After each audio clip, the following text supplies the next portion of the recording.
জাতীয় নাগরিক পার্টি এনসিপির উত্তরাঞ্চলীয় মুখ্য সংগঠক সার্জিস আলম বলেছেন, শেখ হাসিনার চেয়ে বড় স্বৈরাচার বাংলাদেশে কেউ আর হইতে পারবে না, হইতেও দেওয়া হবে না।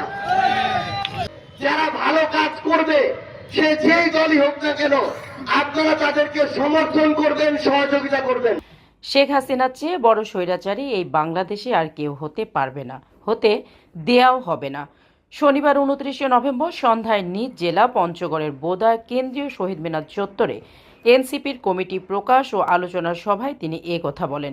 আপনারা যেই ধর্মের বর্ণের হন না কেন, দয়া করে আপনারা কোনো একটা ব্যক্তি, দল বা মার্কার কাছে নিজেকে যেন বেছে না দেন।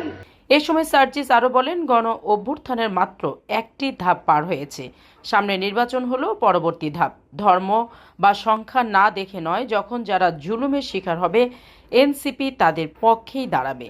আগামী সংসদ নির্বাচনে সবাইকে এনসিপির পক্ষে থাকার আহ্বান জানিয়ে বলেন, কোনো দল বা ব্যক্তি দেখে নয়, বয়স দেখে নয়, যারা দুর্নীতির বিরুদ্ধে, যারা সৎ ও ন্যায়ের পক্ষে তাদের ভোট দিন, সে যেই দলের হোক না কেন।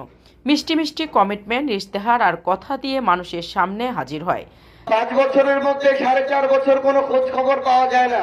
বাকি 6 মাসের মধ্যে 3 মাস মাঝে মাঝে এসে উকি দিয়ে যায়, এবং নির্বাচনের আগের 3 মাস এলাকার প্রতি, মানুষের প্রতি তাদের দরদ উতলে উঠে।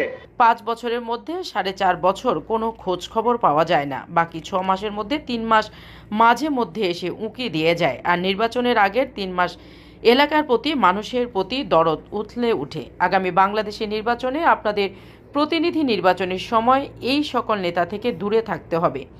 বক্তব্যের এক পর্যায়ে সার্জিস পঞ্চগড় 2 আসনের আগামী জাতীয় সংসদ নির্বাচনে এনসিপির দলীয় প্রার্থী হিসেবে আসাদ শিশিরের নামও ঘোষণা করেন। এ সময় দলটি জেলা ও উপজেলা পর্যায়ে নেতাকর্মী ও বিভিন্ন গণমাধ্যমের কর্মীরা উপস্থিত ছিলেন। এর আগে রাজধানীর এভারকেয়ার হাসপাতালে চিকিৎসাধীন বিএনপির চেয়ারপারসন ও সাবেক প্রধানমন্ত্রী খালেদা জিয়ার সুস্থতা কামনা করে দলীয় নেতাকর্মী সহ সাধারণ মানুষের দোয়ায় অংশগ্রহণ করেন।